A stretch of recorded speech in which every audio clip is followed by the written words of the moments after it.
दोस्तों, आज का यह वीडियो बहुत ही महत्वपूर्ण है।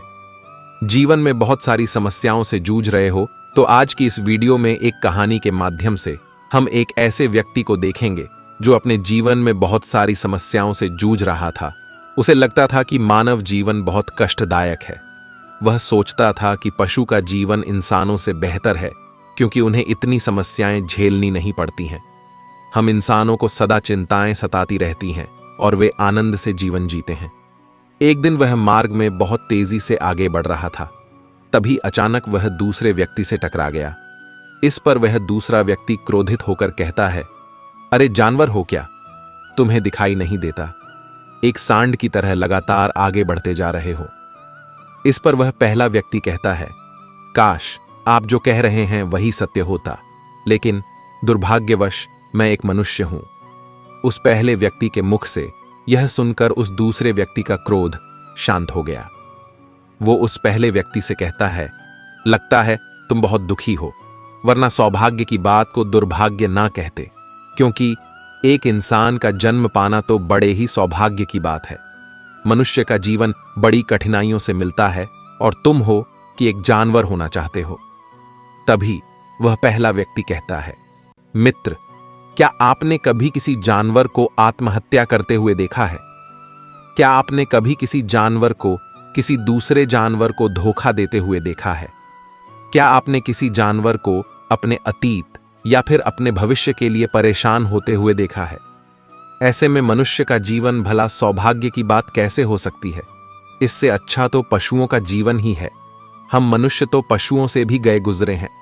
उस पहले व्यक्ति की यह सारी बातें सुनकर वो दूसरा व्यक्ति कहता है, लगता है तुम बहुत दुखी हो, तुम्हारे जीवन में बहुत बड़ी समस्या आ पड़ी है। यदि ऐसा है तो तुम्हें इसका समाधान ढूंढना चाहिए। तुम महात्मा जी से मिलो, तुम्हारी समस्या का समाधान उनके पास मिल जाएगा, तुम वहां जाओ। तभी पहला व्यक्ति कहता है कि कौन है? क्या कोई साधु है, महात्मा है, आर्षि मुनि है, पंडित है? अगर वह इनमें से है तो इनमें से कोई भी मेरी मदद नहीं कर सकता। मैं ऐसे कई लोगों से मिल चुका हूं और इनके पास मेरी समस्या का कोई समाधान नहीं है। इस पर वह दूसरा व्यक्ति कहता है, वह इनमें से तो नहीं है, लेकिन वह क्या है यह मैं भी नहीं जानता।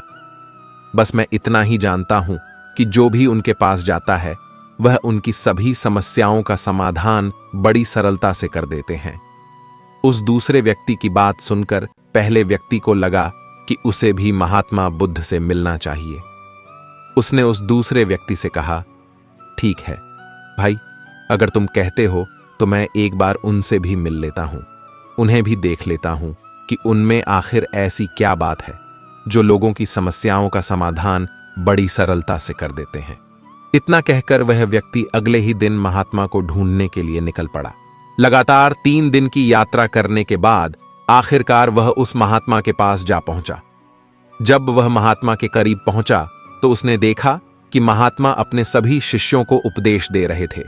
महात्मा कह रहे थे, इस पृथ्वी पर उपस्थित हर किसी का जीवन बहुत कीमती है, परंतु मनुष्य जीवन अनमोल है। इसका उपयोग कर मनुष्य जीवन के उच्चतम शिखर तक पहुंच सकता है और इसी मनुष्य जीवन के कारण हम मनुष्य पशुओं से नीचे भी आ सकते हैं। महात्मा का यह उपदेश समाप्त होते ही वहां पर जो भी लोग बैठे हुए थे वह वहां से चले गए। तभी वह व्यक्ति महात्मा के पास पहुंचा और वह महात्मा को प्रणाम करके कहता है, हे गुरुदेव, आप कहते हैं कि हम मनुष्य का जीवन अनमोल है। आखिर हम मनुष्य के जीवन में ऐसी क्या बात है? हम मनुष्य के जीवन में कीमती जैसा क्या है? हम चिंता करते हैं, परेशान रहते हैं, हम अपने भविष्य के लिए हमेशा चिंतित रहते हैं। ऐसे ही हजारों प्रकार की समस्याएं हम मनुष्य के जीवन में चलती रहती हैं। लेकिन आप क्या जाने, आप तो एक साधु, आपने तो यह सारी चीजें त्याग दी हैं और इसीलिए शायद आप यह सारी बातें बड़ी आसानी से कह सकते हैं। मुझे तो यही लगता है कि मनुष्य का जीवन बहुत ही कठिन है, हमें इसे समाप्त कर लेना चाहिए। आपने कभी पशुओं को देखा है? न तो वह चिंता करते हैं, ना ही उन्हें किसी तरह की तकलीफ होती है, ना ही वह कोई परेशानी में रहते हैं। वह तो अपना जीवन मौज मस्ती में जीते हैं, ना ही उन्हें अपने भूतकाल की चिंता होती है और ना ही भविष्य की, ना ही वह किसी को धोखा देते हैं, और ना ही किसी से शिकायत करते हैं। वो तो बस अपना जीवन जीते रहते हैं। और वहीं दूसरी तरफ हम मनुष्य का जीवन ठीक इसका उल्टा है। मुझे तो यही लगता है कि मनुष्य का जीवन पशु के जीवन से भी बदतर है। मनुष्य जीवन एक श्राप है जो हमें मिला है। ऐसे में आपको मनुष्य जीवन में ऐसी क्या विशेषताएं नजर आती हैं जो आप लोगों को झूठ बताते रहते हैं कि हाँ, मनुष्य का जीवन बहुत कीमती है, बहुत मूल्यवान है। इस दौरान महात्मा उस व्यक्ति की सारी बातें ध्यानपूर्वक सुन रहे थे और वह उसकी मनोदशा को समझ रहे थे। आखिर में महात्मा मुस्कुराते हुए उस व्यक्ति से कहते हैं, तुम अपने जीवन के संघर्षों से भाग रहे हो। यदि तुम संघर्ष करोगे ही नहीं तो जीवन सफल कैसे बनेगा? और जब हम संघर्षों से भागते हैं तो हमारा जीवन दूसरों के अधीन हो जाता है और फिर हमें दूसरों के अनुसार ही चलना पड़ता है। इसलिए हमें अपने जीवन के लिए संघर्ष तो करना ही पड़ता है। महात्मा के मुख से यह सुनकर वह व्यक्ति बहुत अचरज में पड़ गया। उसने तुरंत ही महात्मा को प्रणाम किया, उनके चरणों में जा गिरा और उनसे कहने लगा, हे गुरुदेव, आपको कैसे पता चला कि मैं अपने जीवन में संघर्षों से जूझ रहा हूं, उनसे बचना चाहता हूं? मेरे जीवन में जब भी कोई समस्या खड़ी होती है तो मैं उसका सामना नहीं कर पाता, बल्कि मैं उसे छोड़कर भाग जाना चाहता हूं। आगे महात्मा उस व्यक्ति से कहते हैं, तुम्हें लगता है कि पशुओं का जीवन हमसे लाख गुना अच्छा है, क्योंकि वह अपना जीवन खुद समाप्त नहीं कर सकते, क्योंकि वह किसी को धोखा नहीं देते और ना ही आने वाले भविष्य की चिंता करते हैं। इसका मतलब यह तो नहीं कि पशुओं के जीवन में कोई संघर्ष ही नहीं है। पशुओं के जीवन में तो जन्म से लेकर मृत्यु तक संघर्ष ही होता है। जब वह छोटे होते हैं तो उनकी जान को खतरा होता है। वे अपनी जान बचाने के लिए संघर्ष करते हैं। जैसे जैसे बड़े होते हैं तो उन्हें अपना पेट भरने के लिए संघर्ष करना पड़ता है।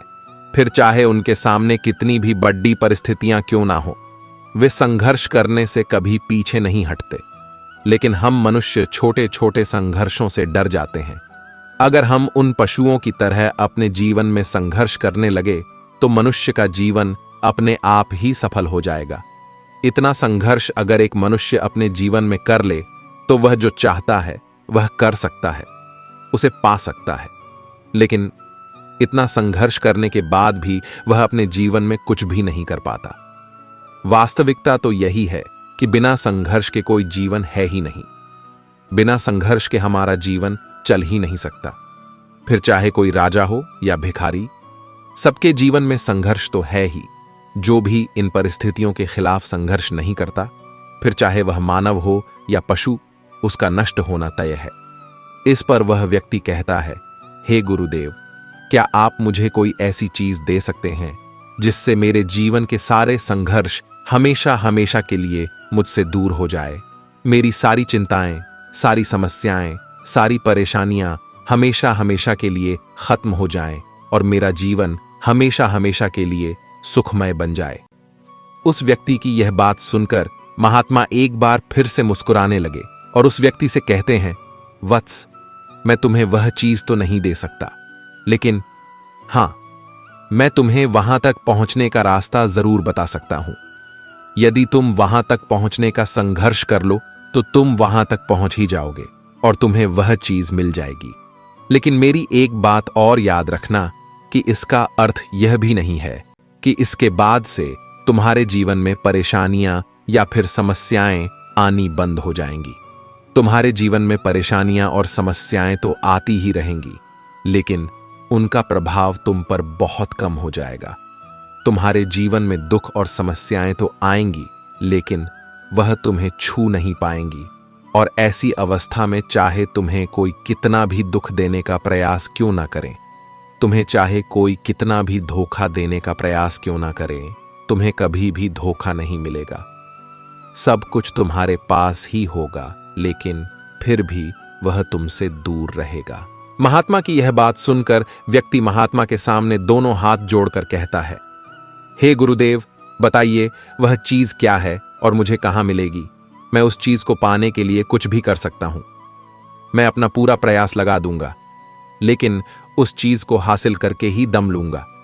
इस पर महात्मा ने उस व्यक्ति से कहा, सोच लो वत्स, एक बार यदि तुमने रास्ता शुरू कर दिया तो तुम्हें उस रास्ते पर चलते ही रहना होगा जब तक कि तुम अपनी मंजिल को पा नहीं लेते, और यह रास्ता अत्यंत संघर्षों से भरा होगा। क्या तुम अपनी मंजिल तक पहुंच पाओगे? इस पर व्यक्ति कहता है, आप मुझे वह मार्ग बताइए, मैं उस पर चलूंगा, मैं अपनी अंतिम सांस तक संघर्ष करूंगा, लेकिन उस चीज को हासिल करके ही दम लूंगा। इस पर महात्मा कहते हैं, तो सुनो, उस चीज का नाम है शांति, जो तुम्हारे मन के भीतर गहराइयों में है।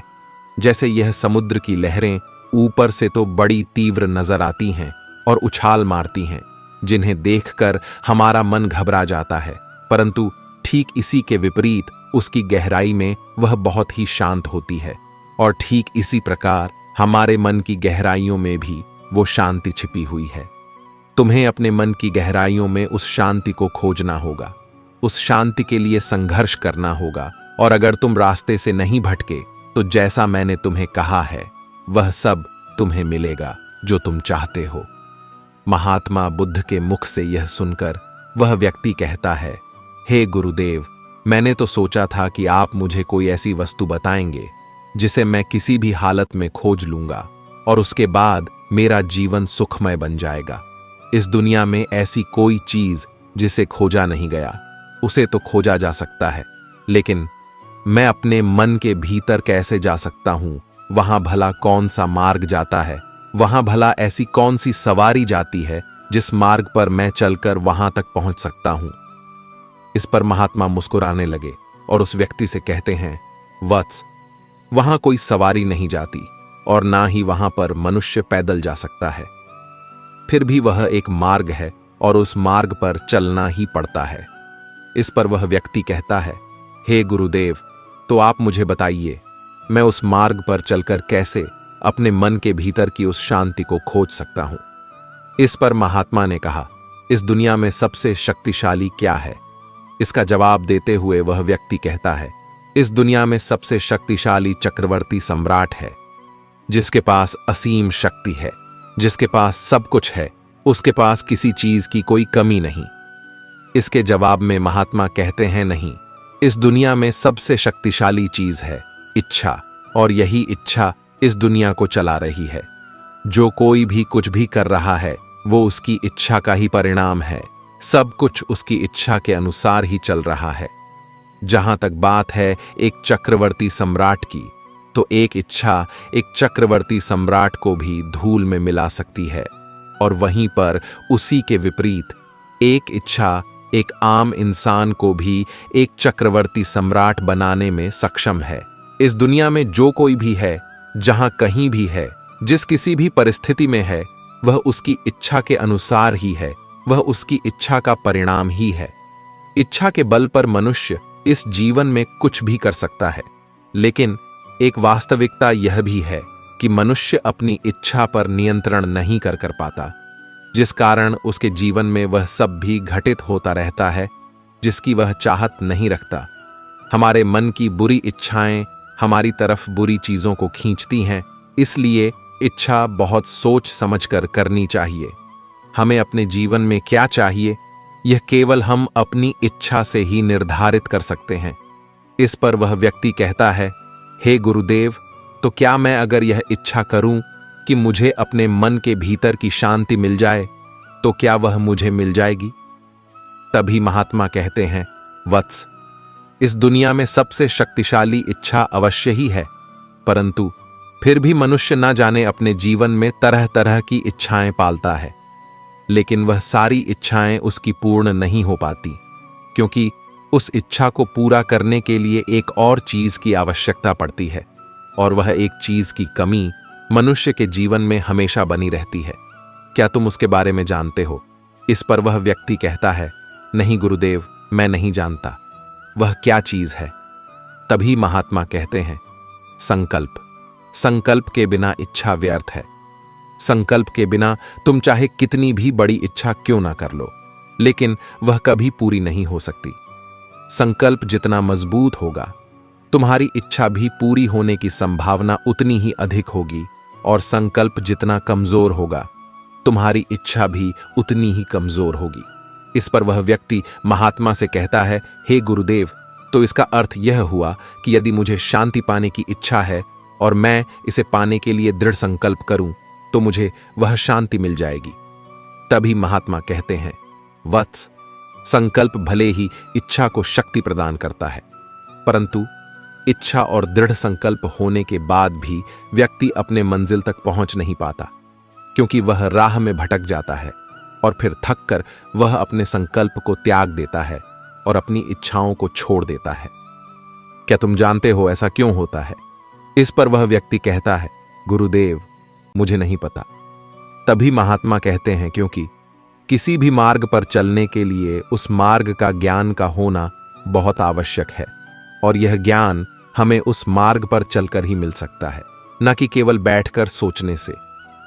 और जब हम उस मार्ग पर चलते हैं तो हमें छोटी मोटी दिक्कतें, समस्याएं, परेशानियां आती ही रहती हैं, और हम उन छोटी छोटी समस्याओं में फंस कर रह जाते हैं और हमारा संकल्प टूट जाता है। हमारी इच्छा उन छोटी छोटी समस्याओं के सामने कमजोर पड़ जाती है और हम उन समस्याओं के सामने घुटने टेक देते हैं, हार मान लेते हैं, और हमारा पूरा का पूरा जीवन फिर उन्हीं समस्याओं के इर्द गिर्द घूमता ही रह जाता है और पूरा जीवन वहीं पर समाप्त हो जाता है। इस पर व्यक्ति कहता है, हे गुरुदेव, मैं आपकी बातों को समझने का बहुत प्रयास कर रहा हूं, लेकिन मुझे आपकी सारी बातें समझ नहीं आ रही। कृपया करके आप मुझे साफ और स्पष्ट तौर पर समझाने का प्रयास करें। महात्मा ने उस व्यक्ति से कहा, वत्स, मान लो कि तुम्हें किसी गांव में जाना है और वहां पर किसी व्यक्ति से मिलना है, और तुमने यह दृढ़ संकल्प किया है कि तुम उस व्यक्ति से मिलकर ही रहोगे। तुमने अपना सफर तो शुरू किया, लेकिन काफी वर्षों के प्रयास के बाद भी ना तो वह गांव खोज पाए और ना ही उस व्यक्ति से मिल पाए। तो ऐसे में क्या हुआ? इसके जवाब में वह व्यक्ति कहता है, हे गुरुदेव, भला ऐसा कैसे हो सकता है? यदि मैं जीवित हूं और वह व्यक्ति भी जीवित है जिससे मैं मिलना चाहता हूं, और मुझे वह गांव पता है, तो मैं उससे अवश्य ही मिल लूंगा। तभी महात्मा कहते हैं, वत्स, तुम्हें उस गांव का नाम पता है और तुम्हें जिसे मिलना है उसका नाम भी तुम्हें पता है, पर तुम्हें यह नहीं पता कि गांव किस दिशा में है। तो ऐसे में तुम कौन सा मार्ग पकड़ोगे और किस मार्ग पर आगे बढ़ोगे? यदि मान लो कि तुमने किसी विपरीत मार्ग को पकड़ लिया, तो क्या वह तुम्हें उस गांव तक ले जाएगा? क्या वह तुम्हें उस व्यक्ति तक मिला पाएगा? इस पर वह व्यक्ति कहता है, इस अवस्था में तो यह कार्य बिल्कुल भी संभव नहीं होगा। इस पर महात्मा मुस्कुराते हुए उस युवक से कहते हैं, वत्स, मैं कब से यही तुम्हें समझाने का प्रयास कर रहा हूं। हमारी इच्छा संकल्प होने के बाद भी हमें सही मार्ग का ज्ञान होना आवश्यक है। शांति को खोजने का जो मार्ग है वह है ध्यान, और ध्यान भीतर होता है, बाहर नहीं। जब तुम अपने भीतर की शांति को खोजने के लिए ध्यान के मार्ग पर आगे बढ़ोगे, अपनी इच्छा की पूर्ति के लिए तुम उस मार्ग पर आगे की ओर बढ़ते चलोगे, तो हो सकता है कि तुम्हारी राह में छोटी छोटी मुसीबतें, दिक्कत या तकलीफ आए, लेकिन तुम्हें उन समस्याओं का सामना करना ही पड़ेगा। तुम्हें उनसे लड़ना होगा, उनसे संघर्ष करना ही होगा, क्योंकि वह मार्ग तुम्हारे लिए बिल्कुल नया है।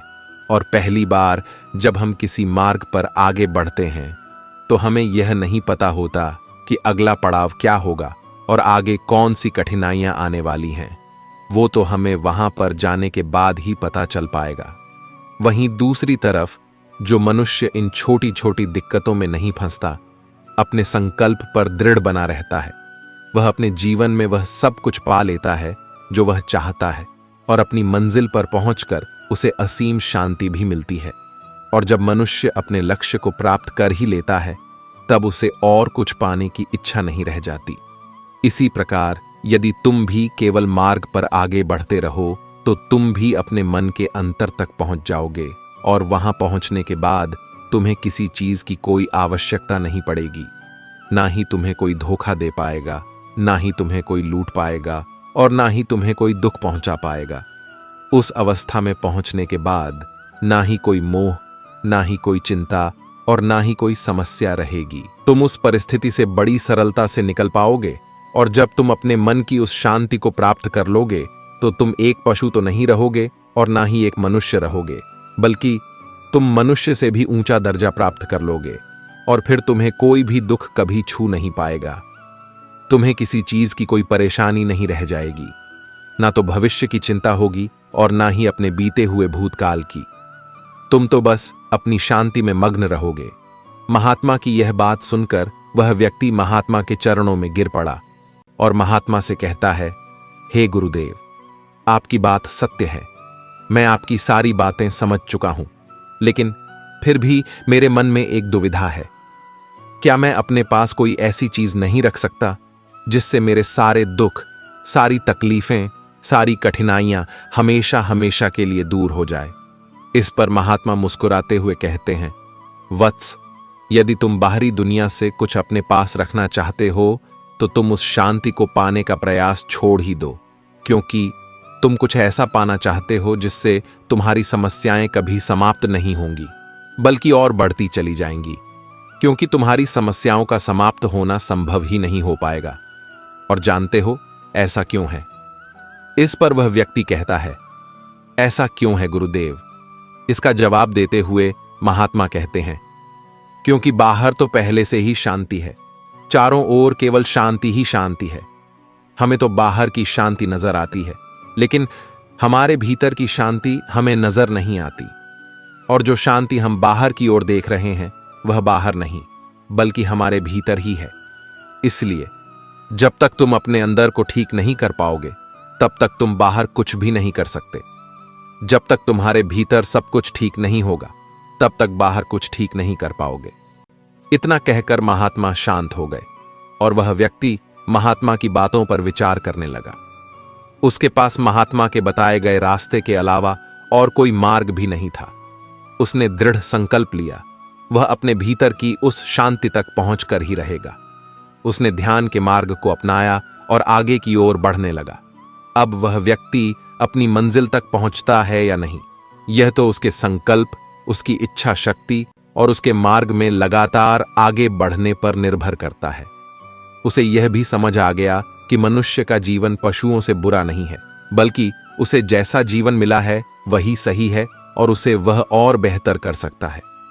यदि आप जीवन की चिंता पर विजय पाना चाहते हैं तो इस लम्हे में जिए, हर सांस में जिए। जो व्यक्ति जितना अधिक सोचता है, चिंता करता है, वह उतना ही दुखी हो जाता है। दुनिया में आज ऐसे लोगों की संख्या बहुत बढ़ गई है जिनकी नींद कम हो गई है। बच्चे से लेकर बूढ़े तक सभी इसका शिकार होते चले जा रहे हैं। कारण सिर्फ एक है कि अपने अंदर उठ रहे असंख्य विचारों का वेग उनको भगाए चला जाता है और सोचते सोचते वह अपने विचारों में खोता चला जाता है और उसकी नींद कम होती चली जाती है। मन दौड़ता चला जाता है। कभी कभी जब परिस्थितियां समझ में ना आए तो जो कुछ जीवन में घटित हो रहा है उसे शांत भाव तटस्थ होकर बस देखना चाहिए।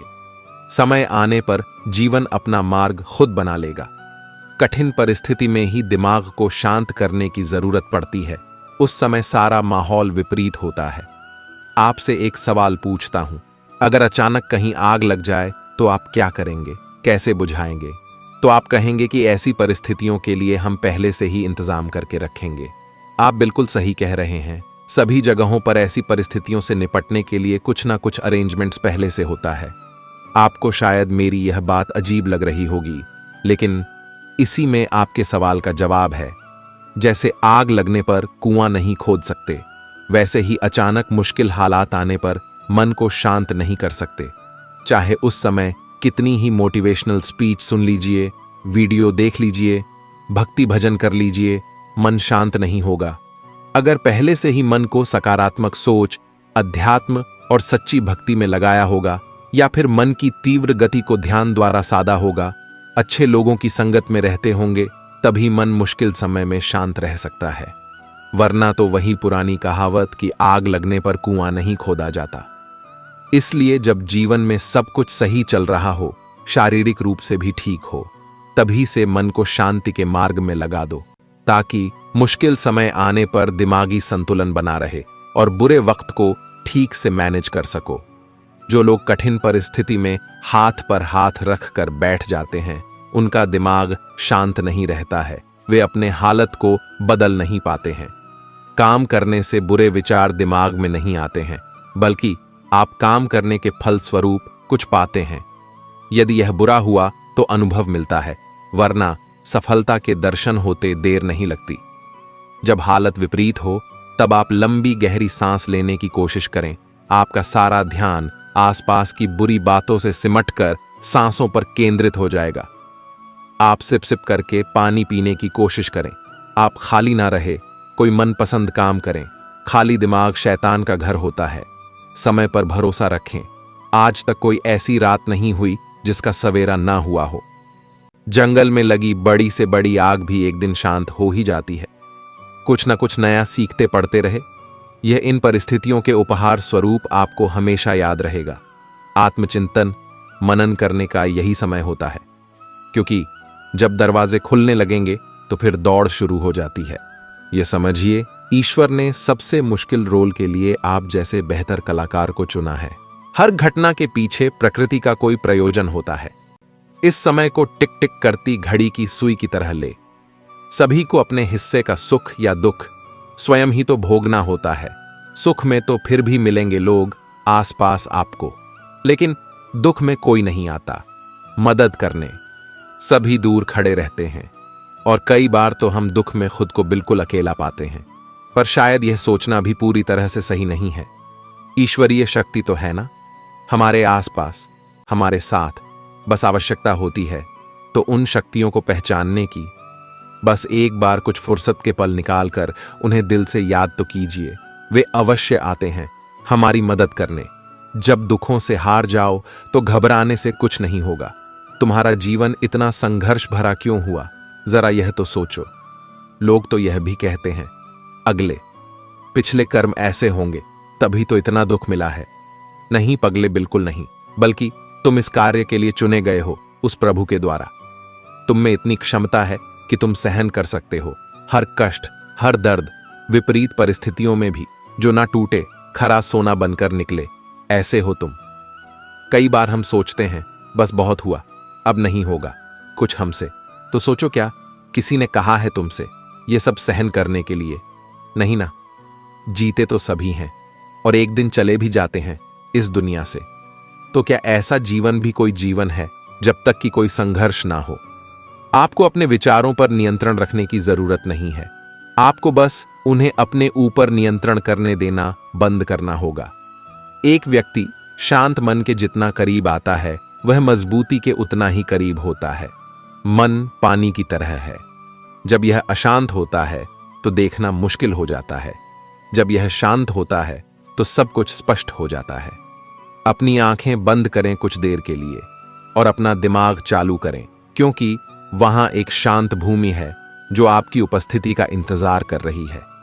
कभी कभी समुद्र के शांत होने की प्रतीक्षा करने का समय नहीं होता है।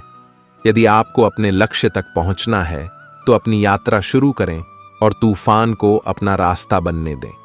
धैर्य प्रतीक्षा करने की क्षमता नहीं है।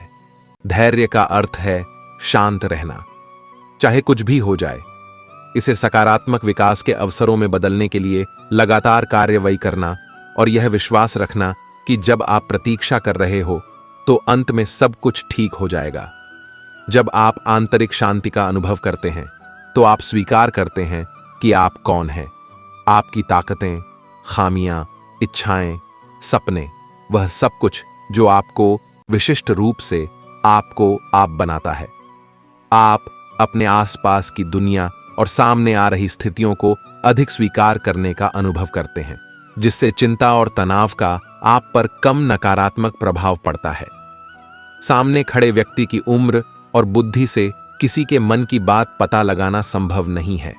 मन की बात सिर्फ प्यार और सहानुभूति से ही जानी जा सकती है।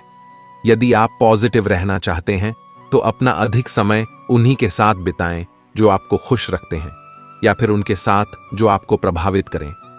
हारा हुआ खेल दोबारा तो खेला जा सकता है, लेकिन एक बार जो मन से हार गया वो कभी जीत नहीं सकता। सफलता की राह प्रत्यक्ष तौर पर कहीं नहीं होती, बल्कि वह आपके मन में होती है। अगर आपने अपने मन को जीत के लिए तैयार कर लिया तो कोई और आपको नहीं हरा सकता। आप जीवन में अकेले नहीं चलते। कभी कभी जब आप विपरीत परिस्थितियों से निपट रहे होते हैं तो ऐसे लोग होते हैं जो आपके साथ होते हैं, और ऐसे लोग भी होते हैं जो केवल यह देखते हैं कि आप चीजों से कैसे निपट रहे हैं। किसी भी स्थिति में आपको खुद पर नियंत्रण रखना चाहिए और किसी भी तरह के लोगों के साथ अच्छे संबंध बनाने चाहिए। इसलिए शांत और निर्मल आभा बनाए रखें और आपके लिए चीजों से निपटना आसान हो जाएगा।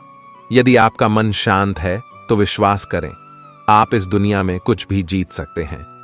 कोई किसी के दुख का कारण नहीं होता, यह तो अपने ही कर्म होते हैं जिसकी वजह से दुख उठाने पड़ते हैं।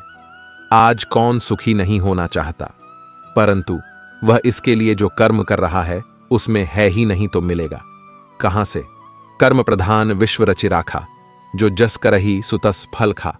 हम आज जो कुछ कर रहे हैं वह निष्फल नहीं होता, देर सवेर उसका फल अवश्य मिलता है। विज्ञान भी कहता है कि हर क्रिया की प्रतिक्रिया होती है।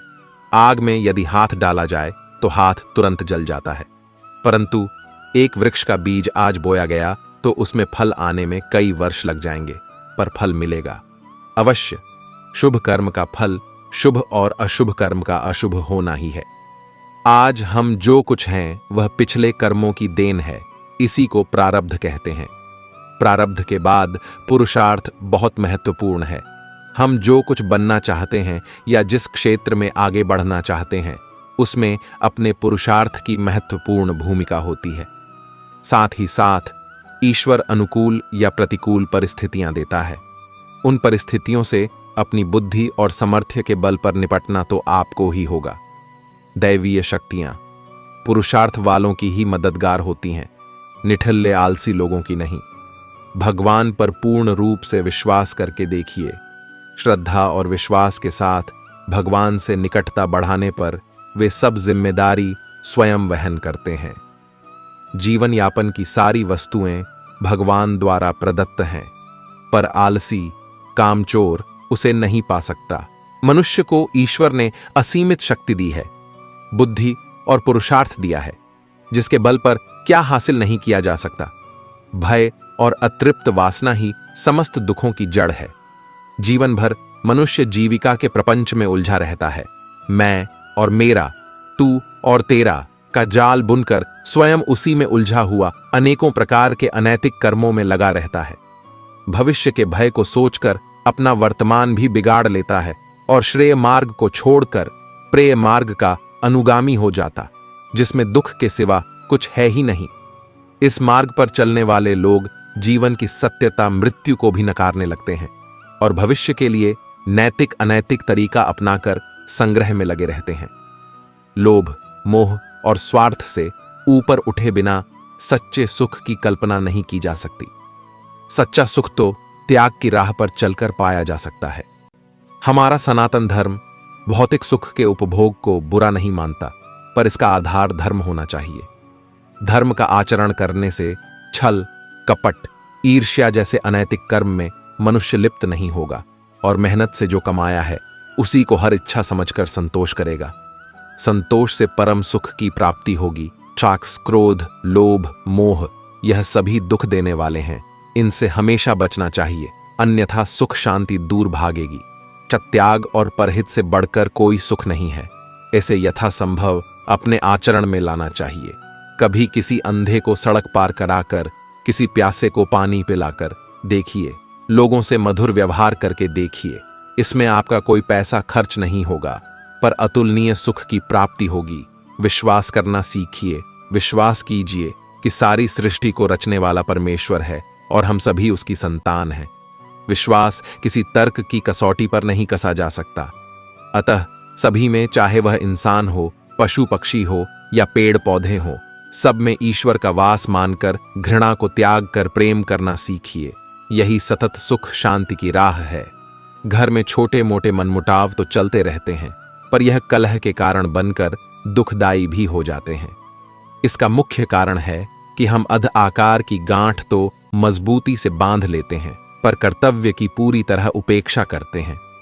अपना कर्तव्य भली भांति निभाते हुए यदि दूसरों की बातों पर गौर पूर्वक विचार किया जाए तो निश्चित लगेगा कि मनमुटाव के अनेक कारण बेसिर पैर के बेतुके ही थे। अहम पालने के बजाय यदि कारणों की तरफ सोचा जाए तो मनमुटाव का प्रश्न ही नहीं होगा। सेवा लेने की बजाय सेवा देने का भाव आपकी खुशी कई गुना बढ़ा देगा। प्रेम और मधुर व्यवहार से मनुष्य क्या, पशु पक्षी भी अपने बन जाते हैं। जीवन का मार्ग टेढ़ा मेढ़ा कांटों से भरा है। जीवन कोई फूलों की सेज नहीं है जो आसानी से पार हो जाए। हमें इसी उतार चढ़ाव के जीवन में स्वयं को कैसे आगे बढ़ाना है, यही विचारणीय है। परिस्थितियां तो आपको हंसाएंगे भी और रुलाएंगे भी, पर अपने संतुलन को नहीं खोना। हर स्थिति परिस्थिति का सामना करते हुए चलते चले जाओ।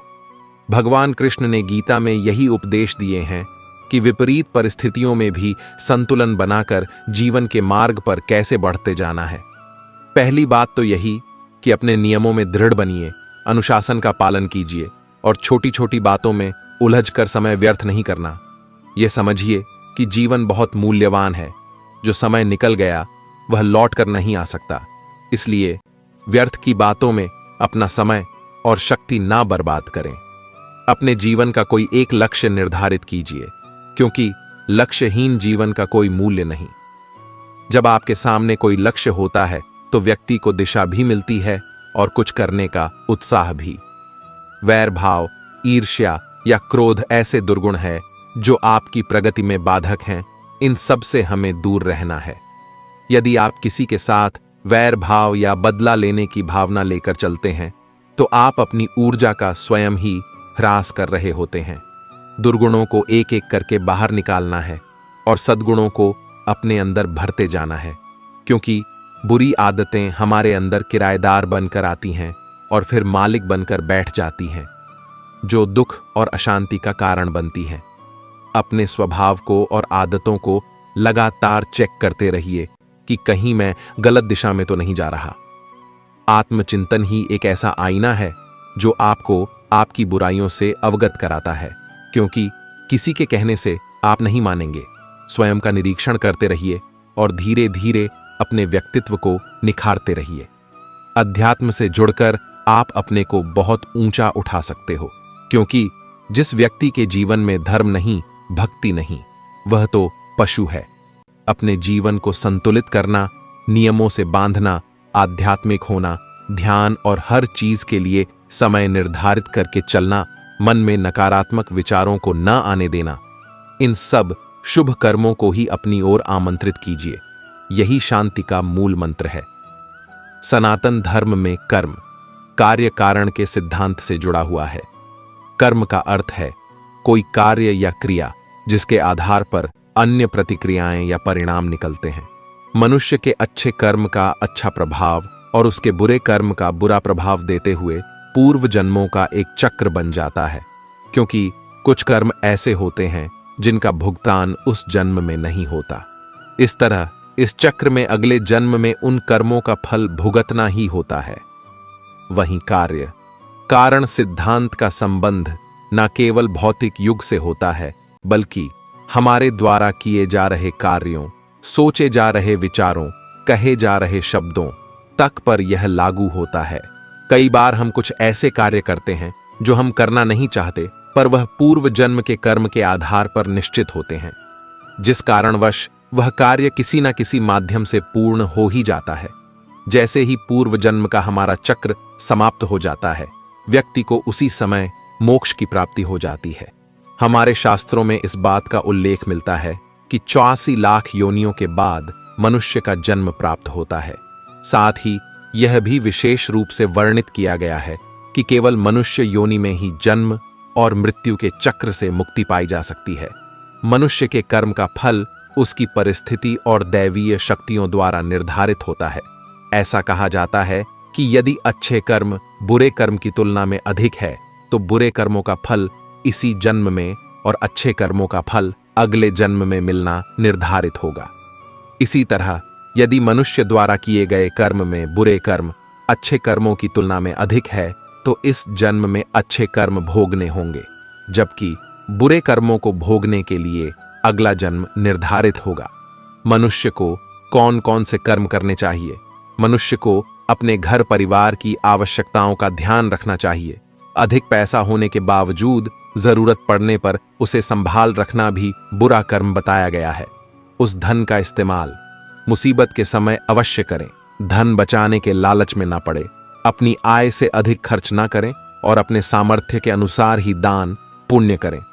हमेशा अच्छे लोगों की संगत में रहे और दुष्ट, छल, कपटी की संगति से खुद को बचा कर रखें। बुरी संगति हमें अक्सर बुरे परिणाम ही देती है। कभी भी खुद के स्वार्थ के लिए दूसरों का अहित करने का ना सोचे। शास्त्रों में इस बात का उल्लेख किया गया है कि जो जैसा बोता है उसे वैसा ही आगे चलकर काटना भी पड़ता है। कभी किसी व्यक्ति से छल से छीनने का प्रयास ना करें, इससे किए गए सभी पुण्य नष्ट हो जाते हैं और आप पाप के भागीदार बन जाते हैं। गरुड़ पुराण में इस बात का उल्लेख मिलता है कि किसी भी मनुष्य द्वारा किए गए बुरे कर्मों का परिणाम उसके जन्म से लेकर मृत्यु और उसके बाद तक दुखों का कारण बनता है। वह अपनी हर अवस्था में दुख भोगता है। अच्छे कर्म के बनने से पहले हमें इस पर ध्यान देने की जरूरत है कि आखिर अच्छे कर्मों के बनने का सबसे पहला पड़ाव क्या है। मनुष्य के द्वारा किए जाने वाले सभी कर्म उसके विचारों से निर्मित होते हैं। हमारी सकारात्मक या नकारात्मक सोच विचारों को जन्म देती है और वही विचार कर्म बनते हैं। इस तरह सोच सकारात्मक होने पर ही अच्छे कर्मों का निर्धारण हो सकता है। अच्छे कर्म को करने के लिए हमारे आसपास का वातावरण बहुत अधिक जिम्मेदार होता है। कहा भी जाता है कि जैसा वातावरण वैसे हम, इसलिए कोशिश करें कि अपने घर का वातावरण और शरीर का आभा मंडल सकारात्मक बनाए रखें। मृत्यु के पश्चात हमारे भीतर संग्रहित हुए कुछ कर्म अगले जन्म में चले आते हैं, उसे प्रारब्ध कहते हैं। सनातन धर्म में 3 प्रकार के प्रारब्ध का उल्लेख किया गया है। मंद प्रारब्ध, जिसे वैदिक पुरुषार्थ के द्वारा बदला जा सकता है। तीव्र प्रारब्ध हमारे पुरुषार्थ और संतों के पुरुषार्थ से बदल सकता है। तीव्र प्रारब्ध अपरिवर्तनीय है, क्योंकि इसमें जो होना है वह होकर ही रहेगा। संसार में सबसे बड़ा पाप क्या है? संसार में सबसे बड़ा पाप स्त्री का अपमान करना बताया गया है। स्त्री को सृजनकर्ता का दर्जा दिया गया है और यदि स्त्री का अपमान किया जाएगा तो वह व्यक्ति सबसे बड़े पाप का भोगी माना जाता है। श्रीमद् भागवत गीता में द्रौपदी का अपमान ही महाभारत जैसे युद्ध का कारण बना था। पुण्य किसी के द्वारा निस्वार्थ भाव से की गई सहायता और सकारात्मक विचार है। द्वेष भावना, लोभ, लालच और अहंकार को अपने ऊपर हावी न होने देना, जबकि पाप में इन सभी के द्वारा किए गए कर्मों का परिणाम शामिल है। लाज कर्म धर्म का मूल अंश है। कर्म के अभाव में धर्म संभव नहीं है। धर्म के नियम के अनुसार सकाम व पुण्य कर्म करने चाहिए, जिससे सुख और खुशी की प्राप्ति होती है। मनुष्य का सबसे बड़ा कर्म क्या है? दान ही सबसे बड़ा कर्म है। सबसे अच्छा कर्म कौन सा है? अकर्ता भाव से किया गया कोई भी कर्म ही सबसे उत्तम कर्म है।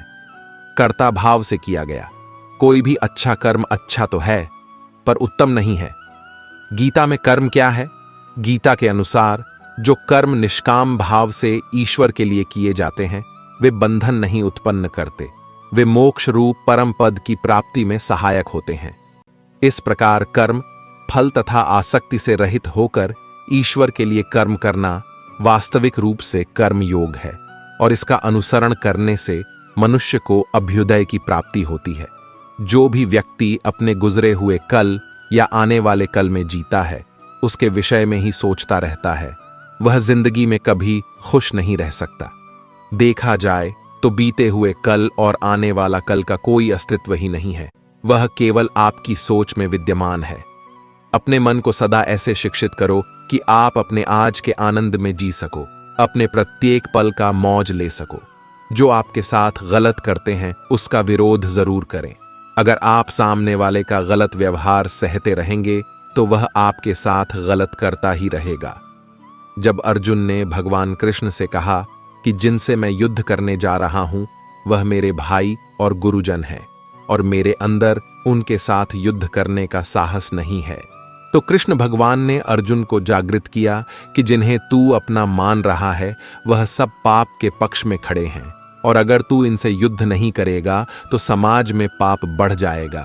क्योंकि जब गलत का कोई विरोध नहीं करता है तो सामने वाला, जब आप उसके द्वारा किए गए अधर्म को रोक लेते हैं, उसका विरोध करते हैं, तब वह अपनी सीमा में रहना सीख जाता है। यह कलयुग है। अगर आप खुश रहना चाहते हैं तो आपको अपनी रक्षा खुद करनी होगी। रिश्ते हमें दुख नहीं देते हैं, पर उनके प्रति हमारा मोह हमें दुख देता है। आज से ही अपने मोह को छोड़कर प्रेम का सबक पक्का करें।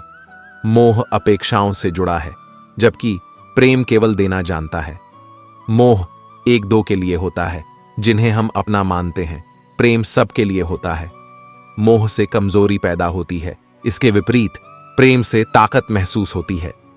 मोह में इंसान एक दूसरे को बांधने की कोशिश करता है, जबकि प्रेम एक दूसरे को फ्रीडम देता है। भगवत गीता हमें सिखाती है कि हमें सदैव अच्छे कर्म करने चाहिए। परमात्मा की प्रकृति में इंसाफ अवश्य होता है। आपके द्वारा किए गए अच्छे कर्म आपको मुश्किल वक्त में परेशानी से बचाते हैं। इसी तरह आपके द्वारा किए गए गलत कर्म की सजा भी आपको जरूर मिलती है। भगवत गीता में श्री कृष्ण ने अर्जुन को यही सिखाया है कि क्षत्रिय होने के नाते जो तेरा कर्तव्य है, जो तेरे लिए सही है, वही काम कर। दुनिया के लोग ज्ञान और अज्ञान दोनों से चलते हैं, इसीलिए तू दुनिया का अनुसरण न कर, बल्कि सत्य का अनुसरण कर। तेरा कर्म यही है कि तू अधर्म का नाश कर और धर्म की रक्षा कर। ऐसे ही हर इंसान का अलग अलग कर्तव्य होता है। हम कभी भी कुछ भी इसलिए ना करें कि सब लोग यही करते हैं। अगर आप भी वही करोगे जो सारी भीड़ कर रही है, तो आप उस भीड़ में कहीं खो जाओगे। लेकिन अगर आप विचार करके वह काम करोगे जो आपके लिए सही है, जिसकी आप में प्रतिभा है, तो सारी भीड़ में भी आप अलग नजर आओगे। इस बात का हम सदा विश्वास रखें कि जो चीज हमारी है वह कहीं ना कहीं से हमारे पास अवश्य पहुंच जाएगी। और जिंदगी में जो कुछ भी आपको हासिल नहीं हुआ है, उसका पछतावा करना और उसके लिए रोना छोड़ दो। प्रयास करना मनुष्य के हाथ में है, पर उसका फल उसके हाथ में नहीं है। हम जीवन में किसी की मदद करें या ना करें, पर किसी का भी दिल हमारी वजह से ना दुखे। यह बात हमेशा हमें याद रहे। अगर हम किसी का भी दिल दुखाते हैं तो हमें भी उसका दर्द अवश्य मिलेगा। जब हमारी वजह से किसी का दिल दुखता है तो हमें पता नहीं चलता, लेकिन जब हमारा दिल दुखता है तो हमें समझ में आता है। भगवत गीता हमें सिखाती है कि जो कुछ भी होता है अच्छे के लिए होता है। जो हो रहा है उसमें भी कोई भलाई अवश्य है, और जो होगा उसमें दृढ़ विश्वास रखें, अच्छा ही होगा। कभी कभी हमारे जीवन में कुछ ऐसी परिस्थितियां आ जाती हैं कि हमारे अंदर यह ख्याल आता है कि मेरे साथ ही ऐसा क्यों हुआ, या मेरे साथ बहुत गलत हुआ। लेकिन जब वक्त गुजर जाता है तब हमें एहसास होता है, अगर हमारे साथ यह सब नहीं हुआ होता तो आज हम इस मुकाम पर नहीं होते। मनुष्य को किसी भी चीज की अति नहीं करनी चाहिए। न किसी से अति का राग, न किसी से अति का वैर। हद से ज्यादा आराम आपको आलसी बना सकता है, और हद से ज्यादा खाना आपको बीमार कर सकता है। बहुत ज्यादा भूखा रहना भी खराब है। पूरी नींद, पूरा विश्राम, पूरा भोजन हर व्यक्ति के लिए जरूरी है। जीवन को सदा संतुलन के साथ जीना चाहिए, चाहे आपके पास कितनी भी शक्ति क्यों ना हो। लेकिन सत्य और ईश्वर जिसके साथ खड़े हो जाएं, उसे दुनिया की कोई भी ताकत नहीं हरा सकती। अर्जुन धर्म युद्ध लड़ रहे थे, भगवान कृष्ण उनके साथ थे और उनकी जीत निश्चित थी। महाभारत के युद्ध में यह उदाहरण स्पष्ट नजर आता है। मनुष्य को सदा धर्म के मार्ग का अनुसरण करना चाहिए। अर्जुन युद्ध नहीं करना चाहता था, क्योंकि सामने उसके पितामह और गुरुजन थे।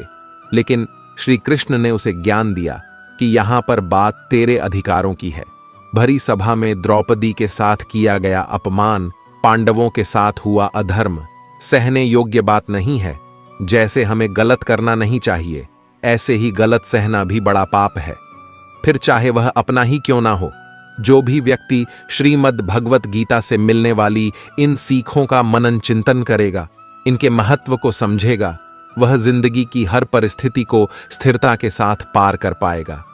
जीवन में आने वाले मुश्किल समय में भी उसे राह अवश्य मिलेगी। धन से हम जीवन की सारी सुख सुविधा तो हासिल कर सकते हैं, पर जीवन में सुकून केवल अच्छे कर्मों से ही मिलता है। लगातार हो रही असफलताओं से निराश नहीं होना चाहिए, क्योंकि कभी कभी गुच्छे की आखिरी चाबी भी ताला खोल देती है। रिश्ते चाहे कितने ही बुरे हों, उन्हें तोड़ना मत, क्योंकि पानी चाहे कितना भी गंदा हो, अगर प्यास नहीं बुझा सकता तो आग तो बुझा ही सकता है। जिंदगी में एक ऐसे इंसान का होना बहुत जरूरी है जिसको दिल का हाल बताने के लिए लफ्जों की जरूरत नहीं पड़ती। ईश्वर से कुछ मांगने पर ना मिले तो उससे नाराज ना होना, क्योंकि ईश्वर वह नहीं देता जो आपको अच्छा लगता है, बल्कि वो देता है जो आपके लिए अच्छा होता है। जिनसे कोई उम्मीद नहीं होती, अक्सर वही लोग बुरे वक्त में साथ निभा जाते हैं।